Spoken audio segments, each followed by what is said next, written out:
Donc oui, c'est un message d'inclusion plus globaliste et plus universaliste, mais c'est un message d'inclusion.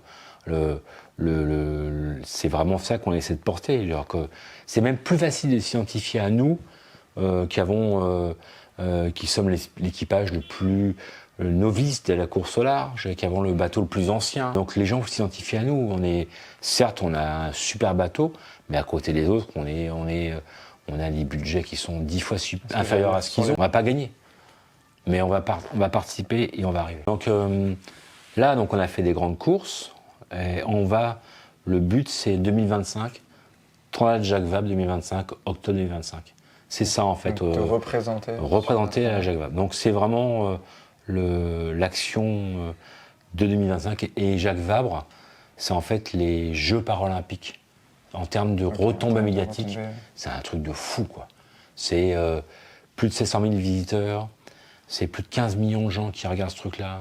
C'est en termes d'enjeux financiers, de retombées pour nos partenaires, c'est vraiment énorme. Donc oui, bien sûr que j'ai besoin de soutien, parce que seul, on n'y arrive pas. Et du coup, quelles sont les formes de... J'imagine il y a des partenariat, parce qu'en fait, c'est la meilleure façon, parce qu'on ne fait pas ça...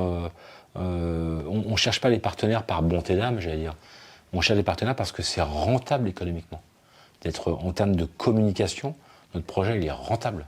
C'est-à-dire qu'on calculait qu'à la Jacques Vabre, les retombées en équivalent publicitaire, c'était 620 000 € par bateau, en moyenne.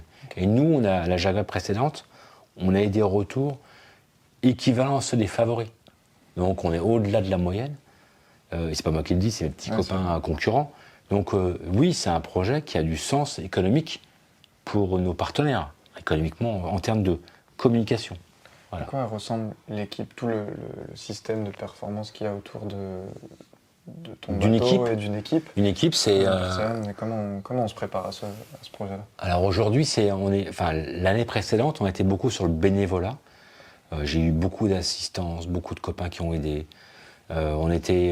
Notre bateau au départ du Havre, parce que ça part du Havre, dans les 15 jours, c'était une ruche. Il y avait 7, 8, 10 personnes qui travaillaient jour et nuit, jusqu'à 3 quarts du matin, pour essayer de finaliser les bateaux qui n'étaient pas prêts. Et c'était une ruche, mais ça marche pas, on n'était pas assez prêts. Donc là, il faut qu'on se structure, qu'on soit plus, j'allais dire, professionnel. Alors moi, je suis pas payé là-dessus. Mais il faut qu'on ait de la compétence. Donc globalement, c'est un team manager. Et c'est un co-skipper, un skipper, et c'est une partie de communication. Donc il y a une partie sous-traitance importante. Et on va essayer de structurer le projet de façon plus professionnelle, j'allais dire.